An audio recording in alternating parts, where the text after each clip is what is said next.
Za 1028 eur vieme kúpiť kolobežku, ktorá má 6000 W výkon, 100 km dojazd, máme tu hydraulické brzdy, elektronickú brzdu, sinusové ovládače, odomýkanie na NFC kartu. Ja normálne nechápem, čo sa to s tými kolobežkami deje, že sú tak lacné.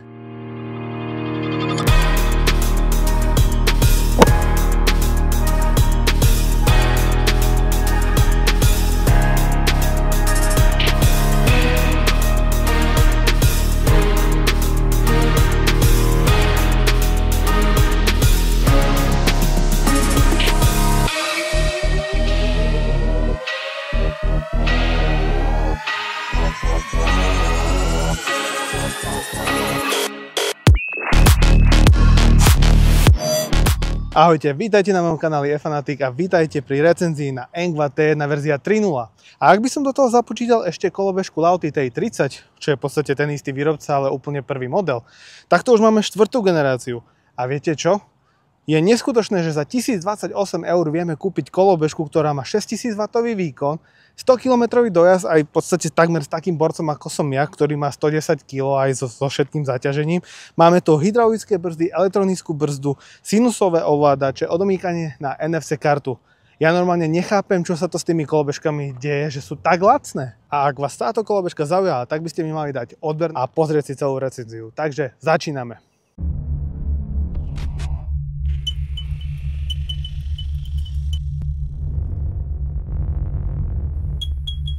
Verzia 3.0 mi prišla z európskeho skladu e-shopu Banggood a tú neskutočnú cenu získate vďaka unikátnemu kupónu, ktorý nájdete v popise tohto videa a v popise nájdete aj odkaz, kde si to viete objednať. Príde vám domov približne do 3 až 5 dní, pokiaľ to má výrobca a respektíve e-shop skladom. No a poďme sa teraz pozrieť na to, aké sú tu jazdné vlastnosti, dojazd, pre koho je tá kolobežka určená a tak ďalej. A čo teda jazdné vlastnosti?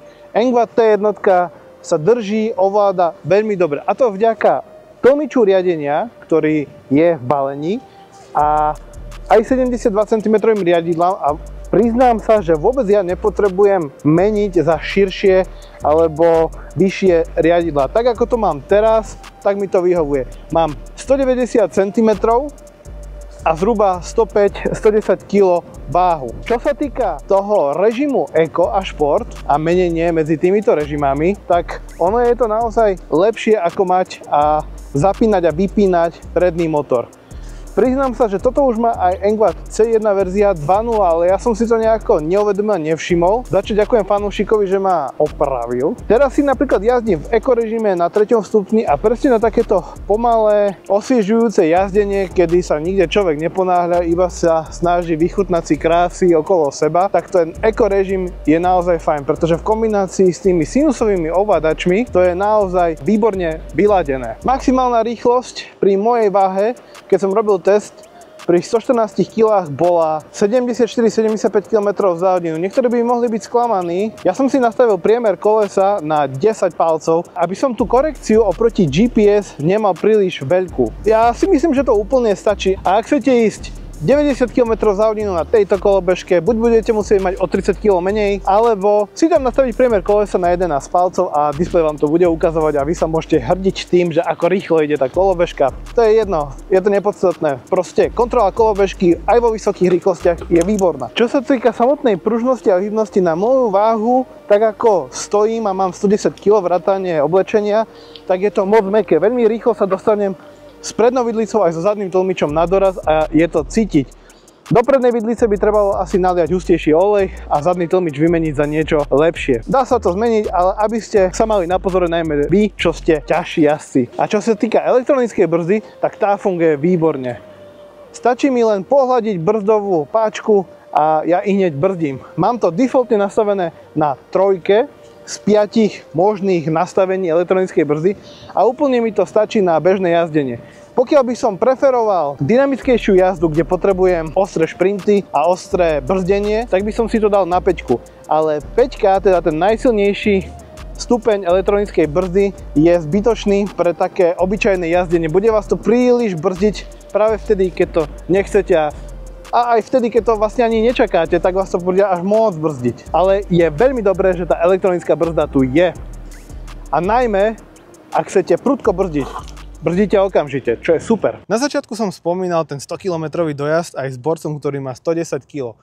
Poviem vám taký príbeh. Rozhodli sme sa s kamošmi dať si taký trošičku dlhší rajd po Malých Karpatoch. Vyrazili sme z Petržalky, išli sme na Bielý kríž a potom sme išli cez Borinku do Stupavy a potom naspäť cez Devínskú Novú Ves, Devín a naspäť do Petržalky. Urobili sme 80 km. Jazdili sme priemerne medzi 25 až 40 km za hodinu podľa potreby, lebo boli tam aj pomalší jazdci. A urobil som 80 km, úplne presne mi ten dojazd vyšiel. Ešte dokonca som išiel 50,7 v záťaži posledných asi 15-20 metrov k sebe do domu.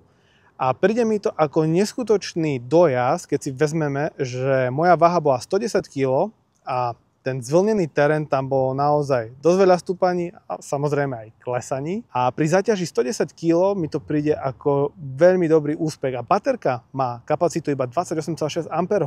Myslím si, že je to úžasný výsledok. A ak by som jazdil iba po rovine, tak predpokladám, že pri 30 km rýchlosti by som dosiahol určite 100 km dojazd. To je na kolobežku týchto parametrov s relatívne malou baterkou, pretože v minulosti vedela mať TI-30, aj ak sa nemýlim, 35 alebo 38 Ah baterku, tak je to skvelý výsledok. A keď si zoberiete, že tá kolobežka stojí niečo málo cez 1000 eur, tak je to ešte o to lepšie.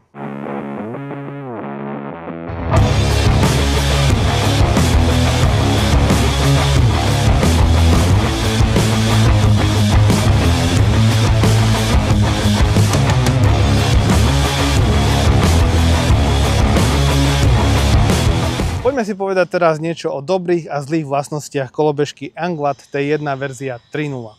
Čiže, nakoľko tu máme 4. generáciu, krok po kroku sa s každou generáciou o čosi zlepšujú aj tie jazdné vlastnosti. Tentokrát tu nemáme možnosť vypnúť si predný motor, ale máme tu možnosť jazdiť na ekorežim a športovom režime. A ten ekorežim vám v podstate bude stačiť úplne v pohode na to zážitkové jazdenie. Toto ja beriem ako veľký milník, pretože je lepšie, keď idú dva motory súčasne. A navyše, ak máte sinusové ovládače, nemusíte sa bať, že vás tá kolobežka, a špeciálne v ekorežime, nejakým spôsobom bude podklzovať, že to bude mať neskutočný spin, to predné koleso. Tá jazda je absolútne bezpečná. Toto je asi ten najväčší highlight tejto kolobežky podľa mňa. Ďalej tu máme v podstate už 4 roky rovnakú konštrukciu, akurát uchytenie zadného ramena je určite lepšie ako pri predchádzajúcich generáciách s tým, že to zavesenie zadného tlmiča má až 165 mm a hneď by som ten tlmič dal preč, pretože je mäkký, pretože je pružinový a v podstate keď si ho všimnete do detailov, tak vidíte, že tam je obrovské množstvo priestoru na to, aby tam vošiel prach.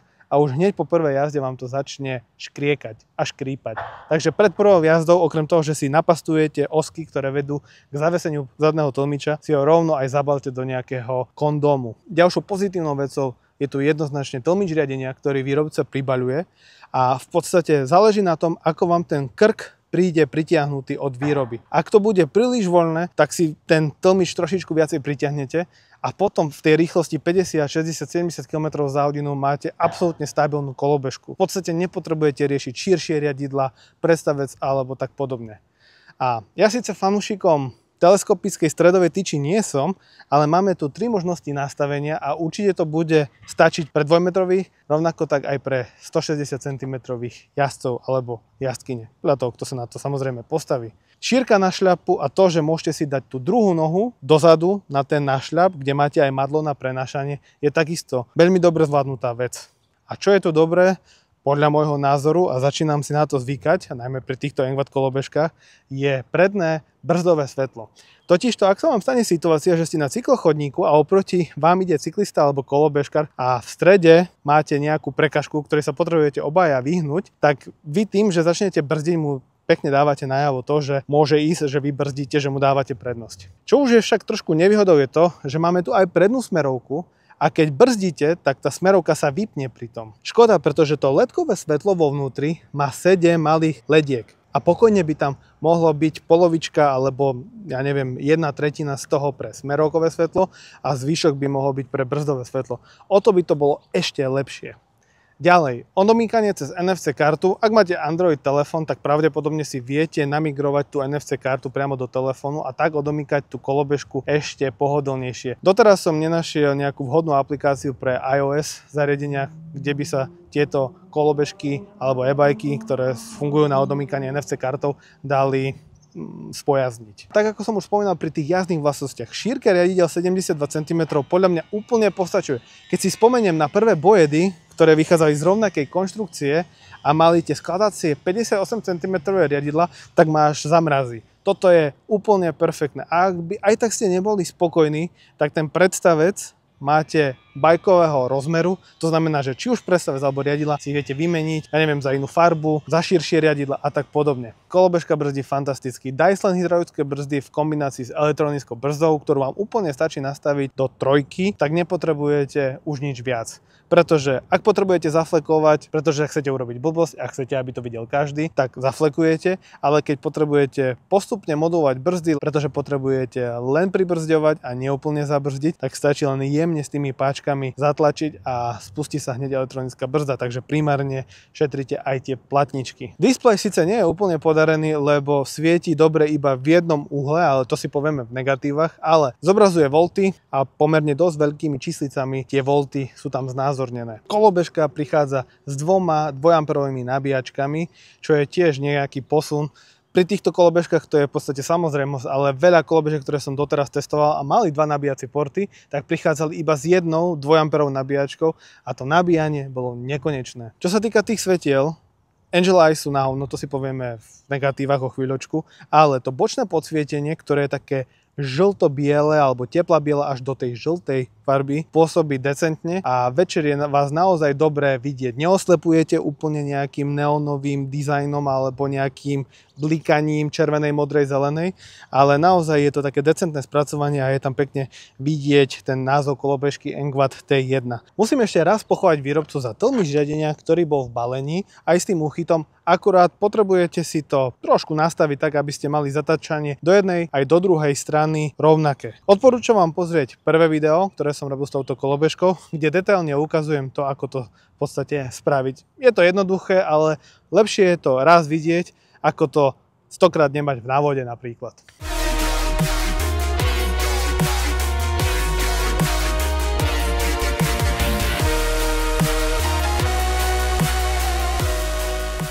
Čo tie negatíva? No tak ako som už povedal párkrát, tie svetla Angel Eyes tam už podľa mňa nemajú čo robiť.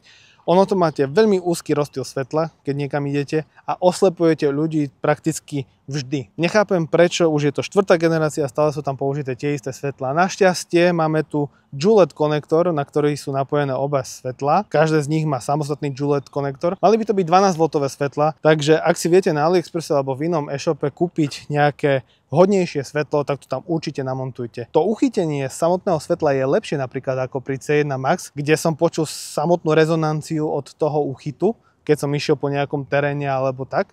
Tuto je to tichučké, nie je to počuť, ale ten výkon svetiel je neadekvátny podľa mňa. Je síce pekné, že tu máme gumený nášľap, ktorý tu Engvad dáva a naozaj sa tam cítim dosť stabilne, ale ak sa chcem pozrieť do nášľapu, tak musím poodlepovať ten gumený povrch, odskrutkovať tých 8 skrutiek na to, aby som sa dostal do nášľapu a skontroloval alebo prípadne vyservisoval nejaké veci, ktoré v tom nášľape treba urobiť. Ďalším negatívom trošku pre mňa je to, že táto kolobežka podľa mňa nie je úplne stávaná do terénu. Vysvetlím o chvíľku prečo. A na Banggood stránke je možnosť voliť si iba terénne pneumatiky. Neviem prečo tam nie sú cestné. T1 sa mi určite viacej hodí na asfalt ako do terénu. Pretože to pruženie vďaka tej technickej realizácii, ktorá je tu, nie je úplne vhodné na prekonávanie nejakých tých menších jám alebo tých nerovností. Skôr si myslím, že je to vhodnejšie na ten asfalt, pretože aj tá vidlica je moc naklonená dopredu. A to nie je úplne vhodné na absorbovanie nerovnosti. Myslím si, že tá vidlica a to uchytenie tej vidlice viac trpí. Ale je to možno, že môj názor. Ak máte nejaký iný názor, budem rád, ak sa podelíte priamo komentárom pod týmto videom. Ja mám aktuálne teraz, tak ako ma vidíte, 105 kg. A myslím si, že tá kolobežka je moc mäkká na moju váhu a na moje zaťaženie. Čiže ak zvažujete kúpu tejto kolobežky a máte približne moju váhu, tak budete musieť upgradeovať tlmič a potom aj vymeniť olej a dať tam o niečo hustejšiu emúziu, aby ste to nemali príliš mäkké. Vecou, čo mi tu prekáža, je to, že máme tu 4. generáciu a stále tu nie je ešte úplne doladený ten displej. Má veľké číslice, ktoré informujú o tom, akú máme rýchlosť, koľko voltov máme, ale musíte si to fakt nastaviť do určitého uhla, aby ste tie informácie videli. Buď tam malo byť tienidlo, ak tu chceli použiť tento displej, alebo tam malo použiť inú LCD štruktúru, alebo TFT štruktúru, alebo niečo proste iné, aby to bolo viditeľnejšie za takýchto podmienok, aké máme napríklad teraz. To, čo som tu už párkrát spomínal, sú tie smerovky, či predná, či zadná. Keď brzdím a dávam znamenie o zmene smeru jazdy, tak to nie je vidieť. Keď pustím brzdu, hneď to začne ďalej blikať. Toto mi príde ako neúplne domyslené a premarnená príležitosť, pretože to LED svetlo má vo vnútri 7 ďalších LED svetiek. Povedzme, 4 z nich mohli byť určené na brzdu a tie 3 ďalšie mohli blikať na ukazovanie zmeny smeru jazdy. A tou poslednou vecou, čo mi tu vadí, je umiestnenie výrobného štítku. Neviem, prečo to výrobca dal túto kdesi zo spodu, keď to mohol dať tu a túto warningovú varovaciu správu štítok mohli dať niekde úplne inde, aj tak si to každý dá preč, lebo mu to tam bude svietiť. Viem, že výrobca tu chcel zachovať určite takúto peknú líniu toho LED podsvietenia, ale výrobný štítok by proste mal byť na dostatočne viditeľnom mieste.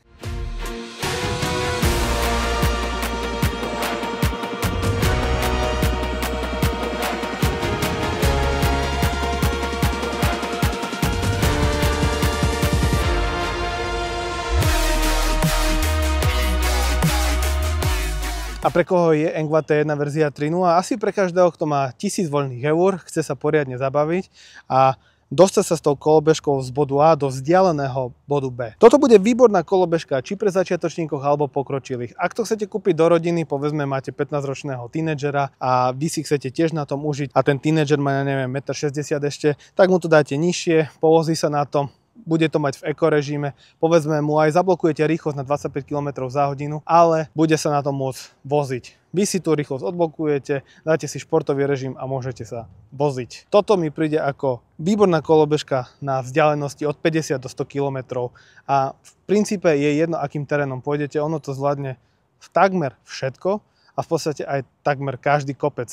Neviem si predstaviť kopec, ktorý by to inak nezvládlo.